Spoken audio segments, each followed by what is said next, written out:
this whole idea is that this is the mystery of the book of Revelation is nothing new.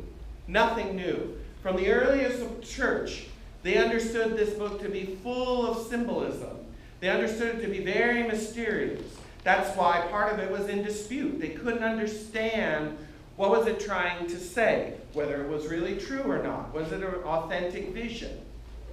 So there ended up being, over time, 4 major views as to how to approach the book of Revelation. And those 4 views are listed in your outline. And this is going to help us better understand the controversy around the dating. Okay? The first one is called the preterist view. Now, I don't know about you, but when I studied Spanish, I heard of the preterist tense. What is the preterist tense? Past. Okay? The preterist view states that the book of Revelation is basically a description of the end of the Old Covenant system, climaxing with the destruction of the temple in 70 A.D. In other words, they look at the book of Revelation, they say, this is a vision that's previewing or prophesying the destruction of the temple. Therefore, it must have been written before 70 A.D. Okay? So this view basically says that it's all in the past. This was all fulfilled in the 1st century.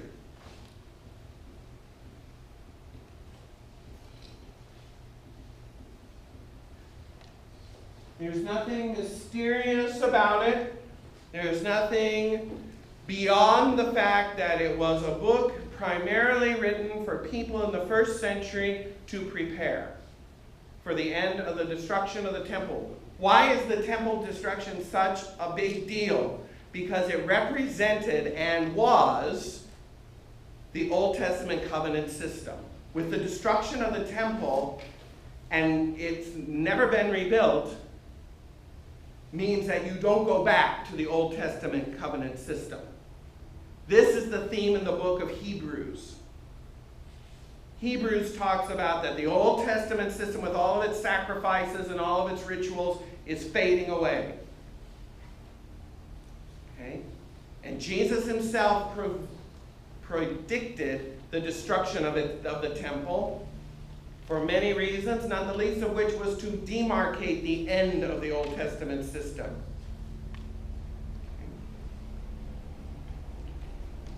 So a preterist looks at almost everything, I would have to say, in the book of Revelation and says it has a symbolic meaning to that which happened before 70 A.D.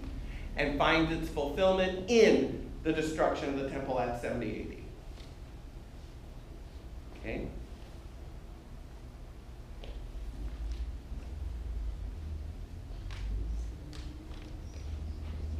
Historicist view.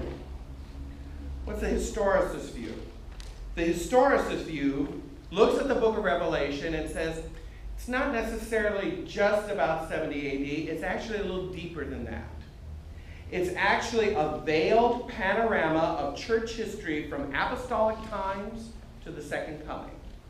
So to understand the book of Revelation, you have to understand it is from 1st century to second coming history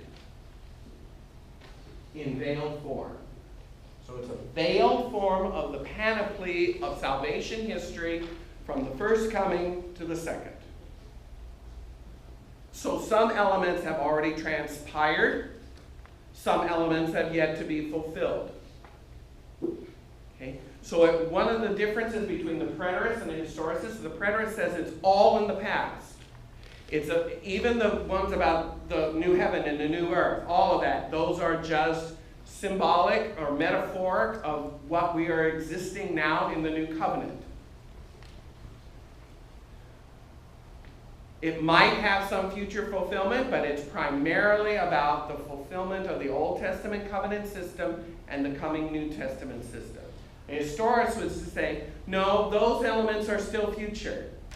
the final judgment, the destruction of the Antichrist, the second coming, the bride and the lamb, all of that. That's yet in the future. But most of it is about history being unfolded in the church. You see the difference? It's a subtle one, but it's a little bit more. Okay? The third one is the idealist school. The idealist school steps back from this whole argument of trying to fit the book of Revelation into some sort of history, some sort of historical context, and says, what you need to do to understand, by the way, if you notice, these are all interpretive lenses by which to look at the book. Each one of these could justify any part of the book of Revelation by this lens. Okay, hold that thought, hold that thought. The idealist school says when you read the book of Revelation, you have to understand what its primary or main objective is the cosmic drama of good versus evil being played out. That's what the whole point is. It's just understanding it's the cosmic drama of good versus evil being played out.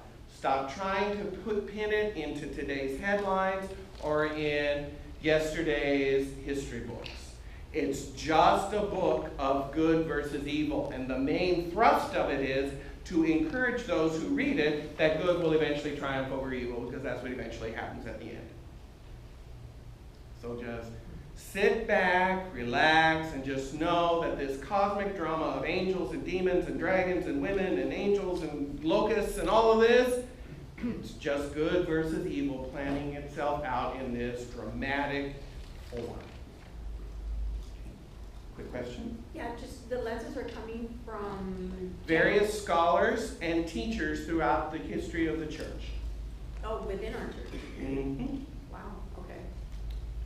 Both within and without, meaning both Catholic and later Protestant views. But you can find these elements in all of the church fathers. Okay. The most popular view today is the last view, and that's the futurist view, which says that the real understanding of the book of Revelation is only for the future.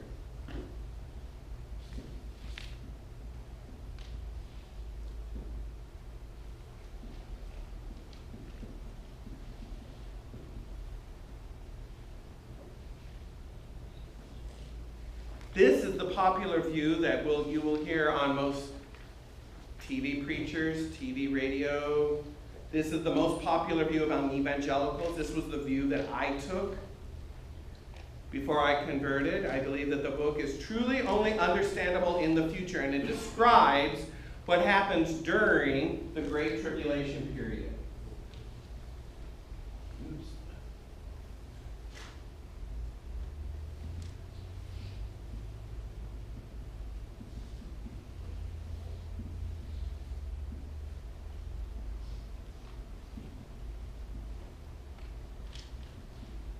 You go, what's the Great Tribulation? This is a term used by evangelical Christians to describe that period of 7 years in which the Antichrist will reign. That's basically the Great Tribulation. It is during this time that God completes the prophecies of Daniel 9. The 70th week of Daniel. This is another name for the Great Tribulation period, as they will call it. This is the time that Jeremiah called the time of Jacob's trouble. It is a refocusing on Israel to get the final harvest in before the second coming. The last 7 years of the world or the Great Tribulation. Why is it a tribulation? Because it's also during this time that not only is hell unleashed on earth through the reign of the Antichrist and the worship of the dragon through him, but also of the time of the great judgments that God pours upon the earth on a sinful humanity. So this is the last chance, last gasp to get in before the second coming. After the end of the 7 years, Jesus comes back again to earth, destroys the Antichrist, the beast, who is the beast, the false prophet, and the dragon, throws them into the lake of fire, and begins what's called the millennial reign. And this tribulationist theory is also tied in with the rapture. Yes, it's very much tied with the rapture. Okay? If you don't know what the rapture is, hold that thought. We might get to it next week. Okay? Just stay tuned with that. But yes, it is. It's all related to the rapture. Okay? Now, question. Which view is right? All of them. Answer is correct. All of them. There are certain elements that you can find in all of these in the book of